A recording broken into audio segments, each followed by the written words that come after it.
আসসালামু আলাইকুম। আশা করি সবাই ভালো আছেন। আজকে ইন্ডিয়ান ভিসার একটা টপিকস নিয়ে আলোচনা করব। ফেসবুকে আমরা নানা ধরনের ভিডিও দেখে আসতেছি যে তীর্থ ভিসা নামে একটা ভিসা নাকি ইন্ডিয়ান সরকার দিচ্ছে। তো এই ভিডিও এবং এই পোস্টগুলো সম্পর্কেই আপনাদের সঙ্গে কথা বলবো। এটা ইউটিউবে, ফেসবুকে সব জায়গায় কিন্তু এই তীর্থ ভিসা নামে একটা ভিসার ভাইরাল ছড়িয়ে পড়ছে যে এই ভিসা দিচ্ছে। আসলেই কি ইন্ডিয়ান ভিসাগুলোর মধ্যে তীর্থ ভিসা নামে কোনো ভিসা আছে? আসলে তীর্থ ভিসা নামে কোনো ভিসা নেই। টুরিস্ট ভিসাটাই হচ্ছে এটা পর্যটন ভিসা। আর এই ভিসার যে ধরন, যে কি কি কারণে মানুষ টুরিস্ট ভিসা নিতে পারবে, এখানে তীর্থযাত্রার জন্য মানুষ এই টুরিস্ট ভিসা নিতে পারবে। তো হিন্দুদের এটা একটা ধর্মীয় উৎসব বলা চলে। তারা সেখানে তীর্থযাত্রা নামে একটা ধর্মীয় উৎসব পালন করে। এর জন্য অনেকেই এই রিজনটা দেখিয়ে ট্যুরিস্ট ভিসা নেয়। তো সেক্ষেত্রে ওনারা এই ভিসাটা দিয়ে থাকে। তো বাংলাদেশে এটা দিচ্ছে, কিন্তু গণহারে তীর্থ ভিসা নামে কোনো ভিসা নেই, এইভাবে ভিসা দিচ্ছে না। তো এটা ট্যুরিস্ট ভিসারই একটি অল্টারনেটিভ বলা চলে।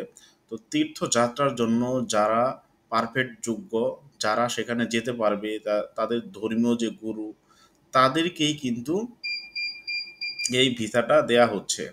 তো তীর্থযাত্রার জন্য তো এটা চাইলে কিন্তু আমি এই তীর্থযাত্রার জন্য ভিসা নিতে পারবো না। তো ফেসবুকে, ইউটিউবে যেগুলো ভিডিও দেখছেন, সেখানে সবগুলোই নির্ভরযোগ্য সোর্স না। আবার অনেকেই বলে থাকেন যে তীর্থ ভিসা নামে কোনো ভিসাও নেই। তো যারা বলতেছে তারা মন গড়া বলছে তাদের ভিডিও ভিউয়ের জন্য, ফেসবুক থেকে, ইউটিউব থেকে ইনকাম বাড়ানোর জন্য।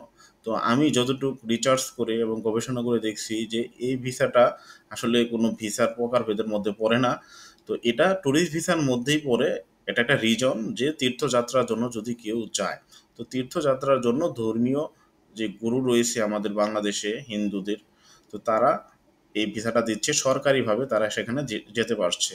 তো আমি চাইলেই কিন্তু এই ভিসা নিয়ে যেতে পারবো না। আর যদিও কোনো ক্রমে আপনি হিন্দু ধর্মের হয়ে এই ভিসা পেয়ে যান আর এই ভিসা নিয়ে যান, নানা ধরনের সমস্যা সম্মুখীন হতে পারেন। যেহেতু ইন্ডিয়ান সরকার বর্তমানে বাংলাদেশিদের জন্য ভিসা প্রক্রিয়া, ট্যুরিস্ট ভিসা আহ, বন্ধ রাখছে কিছু ইমার্জেন্সি ভিসা ছাড়া। সুতরাং আপনারা অবশ্যই ইলিগালি পদ্ধতি অবলম্বন করে ভিসা নিয়ে যাবেন না। এটা অন্য একটা দেশ, সেখানে গিয়ে বিপদে পড়লে আপনাকে হেল্প করার মতো কেউ থাকবে না। ওখানে গিয়ে যদি একটা বড় ধরনের বিপদে পড়েন, তাহলে কিন্তু জেল খাটতেও হতে পারে। এমনকি আপনার পাসপোর্টে তারা সিল মেরে দিতে পারে। এই পাসপোর্ট দিয়ে অন্য দেশে পরে আর ভ্রমণ করতে পারবেন না, ইন্ডিয়া তো পারবেনই না। তো আশা করি ভিডিওটা বুঝতে পারছেন। যদি ভিডিওটা ভালো লাগে অবশ্যই আমাদের পাশে থাকবেন, এই চ্যানেলকে সাবস্ক্রাইব করে দিবেন। আল্লাহ হাফেজ।